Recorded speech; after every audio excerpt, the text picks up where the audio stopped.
Hello दोस्तों आपका बहुत बहुत स्वागत है आप आज के इस वीडियो में।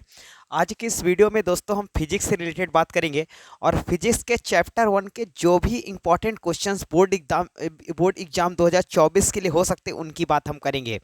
दोस्तों अब आपके पास बहुत कम टाइम है। ऑलमोस्ट सितंबर का महीना स्टार्ट है और एक मंथ का समय आपके पास, मान लीजिए अक्टूबर का और बचा। इसके बाद के टाइम बहुत जल्दी जल्दी निकलते हैं, तो 1 से 1.5 महीना आप और मान लीजिए आपके पास है। और इसके बाद फिर आप जब दिसंबर में जाएंगे तो दिसंबर में आपके प्रैक्टिकल एग्जामिनेशंस स्टार्ट हो जाते हैं और भी बहुत सारी चीज़ें आपको प्रैक्टिकल लिखना, प्रैक्टिकल एग्जामिनेशंस। इसके अलावा आपकी half yearly examination, board exam, board के पहले प्री बोर्ड एग्ज़ाम, ये सब एग्ज़ाम की वजह से अब आपको सेलेक्टेड पढ़ना होगा। तो मैं एक एक चैप्टर्स के वीडियो, एक एक यूनिट्स के वीडियो लेकर आऊँगा दोस्तों, सारे चैप्टर्स के। तो आप वीडियो को गौर से देखिए और इन्हीं इन्हीं टॉपिक को तैयार कीजिए। इनसे 100% आपको बोर्ड में क्वेश्चन देखने को मिलेंगे फिजिक्स के अंदर, ये गारंटी है दोस्तों। तो देखते हैं दोस्तों 2024 के लिए बोर्ड एग्जाम में बार बार पूछा जाने वाला प्रश्न, और इस तरह के प्रश्न इस बार भी बोर्ड एग्जाम में आने वाले हैं, देखिएगा आप। तो यूनिट 1 की हम बात करते हैं, स्थिर वैद्युत की। सबसे पहला प्रश्न दोस्तों आपके सामने है कूलाम का नियम। बहुत ज़्यादा इंपॉर्टेंट प्रश्न है। कूलाम का नियम लिखिए तथा कूलाम के नियम को सिद्ध कीजिए। कभी कभी केवल कूलाम का नियम लिखने के लिए आ जाता है और कभी कभी कूलाम का नियम सिद्ध करने के लिए भी आता है। दोस्तों मैं 1 2 3 4 5 6 जितने भी चैप्टर्स है सबके इंपॉर्टेंट ऑब्जेक्टिव भी अपलोड करने वाला हूँ बहुत जल्दी। फिलहाल के लिए इस वीडियो को ध्यान दीजिए, यही यही क्वेश्चन आपको तैयार करना है। दूसरा लिख सकते हैं आप विद्युत क्षेत्र की तीव्रता यानी द्विध्रुव के कारण। तो कई बार इस तरह से भी प्रश्न आता है, विद्युत द्विध्रुव की अच्छी व निरक्षी स्थिति में विद्युत क्षेत्र की तीव्रता का व्यंजक प्राप्त कीजिए। बहुत ज़्यादा इंपॉर्टेंट क्वेश्चन है, एक प्रश्न पेपर के अंदर आ रहा है दोस्तों, अच्छी और निरक्षी स्थिति में विद्युत क्षेत्र की तीव्रता का व्यंजक।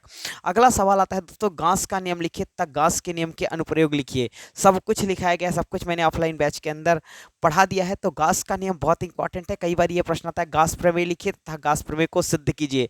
तो ये प्रश्न भी बन सकता है, ठीक है। एक समान विद्युत क्षेत्र में द्विध्रुव पर लगने वाला बल आघूर्ण, बहुत ज्यादा इंपॉर्टेंट क्वेश्चन है, आने की प्रबल संभावना, ठीक है। एक समान विद्युत क्षेत्र में द्विध्रुव पर बल आघूर्ण, ये जितने भी क्वेश्चन है ये सब मोस्ट इंपॉर्टेंट क्वेश्चन है, मोस्ट आईएमपी क्वेश्चन है। इन्हें तैयार कर लीजिए, आपका काम हो जाएगा पेपर के अंदर। इसके अलावा विद्युत विभव की हम बात करें, विद्युत विभव बहुत आता है और द्विध्रुव की स्थिति ऊर्जा निकालने के लिए आता है।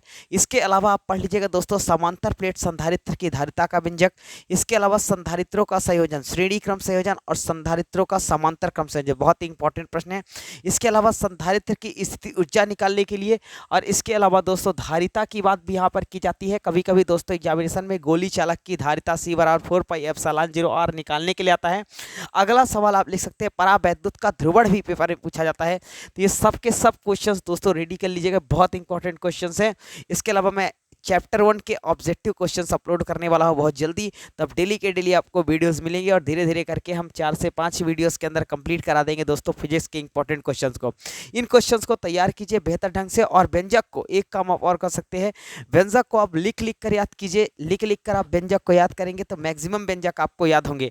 यदि आप व्यंजक को लिख कर नहीं याद करते हैं तो फिर आपको ज़्यादा व्यंजक याद नहीं होंगे और भूलने की संभावना रहेगी। फिजिक्स के अंदर आपको व्यंजक बार बार लिखना है, मल्टीपल टाइम लिखना है और मल्टीपल टाइम इन क्वेश्चंस की प्रैक्टिस करनी है। बहुत इंपॉर्टेंट प्रश्न है, इसके बाहर नहीं आएगा। और हाँ, ध्यान रखिएगा ये क्वेश्चंस ना केवल बोर्ड एग्जाम 2024 के लिए है, बल्कि ये क्वार्टरली के लिए भी, हाफ ईयरली के लिए, प्री बोर्ड के लिए भी, त्रैमासिक परीक्षा के लिए भी, अर्धवार्षिक परीक्षा के लिए भी है और वार्षिक परीक्षा के लिए भी है।